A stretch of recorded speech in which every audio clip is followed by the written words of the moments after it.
এখন মোটামুটি সবাই জানে কন্ডোমের সম্বন্ধে কি রকম আছে কি আছে, আর মোটামুটি সব দোকানেই পাওয়া যায়, বাট সবাই ইউজও করতে চায়। কিন্তু এটার সেহি ইউজ আর কেন করা হয় সেটা কিন্তু কেউ জানে না। তো আজকের আমার টপিকই হচ্ছে গিয়ে কন্ডোম নিয়ে।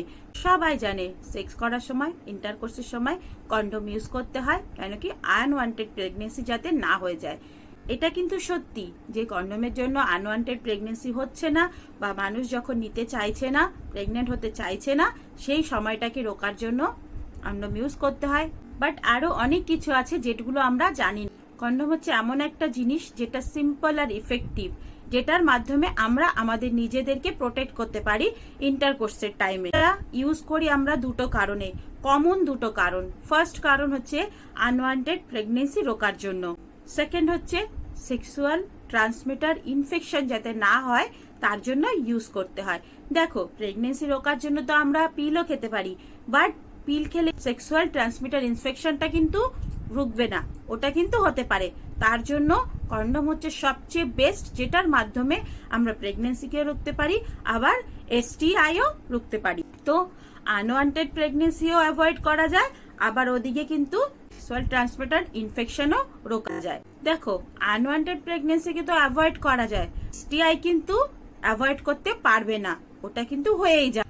যদি কেউ এই ইনফেকশনটাকে সিম্পলি ভাবে নাও বা লাইটলি ভাবে নাও, তাহলে কিন্তু এটা পরবর্তীকালে ডেঞ্জার রূপ ধারণ করবে। যখন দুইজন মানুষ ওরাল করে, কিস করে বা ইন্টারকোর্স করে, সেই সময় কিন্তু দুইজনের শরীর থেকে দুইজনের শরীরের মধ্যে কিছু ইনফেকশন আছে, যেটা পাসিং হয় থ্রু জেনেটের এরিয়া দিয়ে।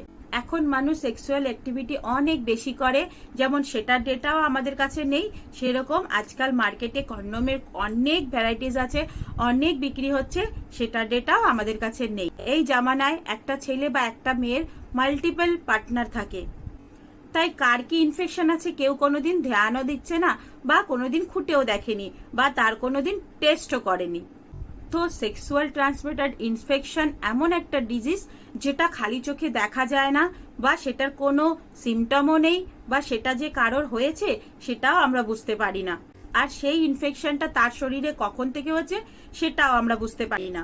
আর এই ইনফেকশনটা প্রথম কিছু বছর তো ধরাই যায় না, কিছু বছর পর থেকে বোঝা যায় ভয়ানক ইনফেকশন আছে, আর যখন সেটা বোঝা যায় অনেক দেরি হয়ে যায়। এর ফলে কিন্তু অনেকের ক্যান্সারও হতে। এই ইনফেকশনটা শরীরের ভিতরে এমন ভাবে থাকে কেউ কখনো ধরতেও পারে না। যেমন HPV আজকাল সবসময় বলা হয় টেস্ট করে নেওয়ার জন্য, তো কিছু কিছু ইনফেকশনের কারণেই সবাইকে ব্লাড টেস্ট করতে বলা হয়। যেমন এই ইনফেকশনের মধ্যে ক্লামিডিয়া, গ্যানোমিয়া, এরকম কিছু কিছু ইনফেকশনের নাম আছে। এইগুলো যে প্রথম থেকে তোমরা ট্রিটমেন্ট না করো বা ধ্যান না দাও, পরে কিন্তু এগুলো প্রচন্ড পরিমাণে ক্যান্সারের রূপ ধারণ করে। আজকাল এত এত পার্টনার থাকে মানুষের, তো বুঝলে STI হচ্ছে ভেরি ডেঞ্জারাস একটা ইনফেকশন।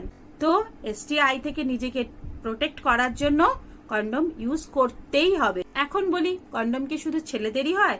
না, কন্ডোম মেয়েদেরও আছে।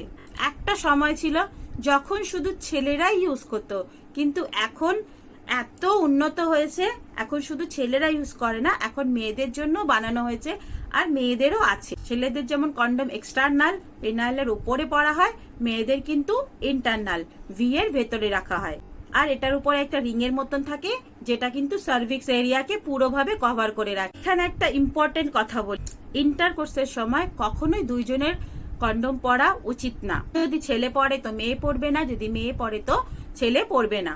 একটা কথা সবসময় ধ্যান রাখবে, সব মেয়েরা কিন্তু কন্ডোম ইউজ করতে চায় না। হ্যাঁ, কেন কি তারা এই প্রসেসটা জানেও না বা জানার চেষ্টাও করে না। কিন্তু অনেক মেয়েরা আছে যারা হচ্ছে মেনস্ট্রুয়াল কাপ ইউজ করে, বা বিভিন্ন রকমের আরো কিছু কিছু আছে যেগুলো পিরিয়ডস এর সময় ইউজ করে, ফলে তাদেরকে কোনো প্রবলেম হয় না, তারা খুব সহজে ইউজ করতে পারে, তাদের কিন্তু কোনো প্রবলেমই হয় না। তো কন্ডোমের সম্বন্ধে যখন তোমাদেরকে এত কিছুই বলেছি, তো আরেকটু বলে দিই, আগে মার্কেটে একই রকমের পাওয়া যেত, এখন কিন্তু সেরকম না। মার্কেটে অ্যাভেলেবেল অনেক টাইপের আছে, আর যার যেটা দরকার হবে সে সেরকম ভাবে নিয়ে নিতে পারে। যেমন thin condom, nano thin, extra time condom, flavour वाला আছে, আবার কিন্তু ডটেড वाला আছে, সেম রিবেট वालाও আছে। অনেক রকমের টাইপের আছে, অনেক রকমের ফ্লেভার আছে। তো যেটা যাদের প্রয়োজন জানিয়ে দিলাম যে কেন ইউজ করতে হয়। তো এবার তোমরা তোমাদের মতন করে কিনে নিও। ভিডিওটা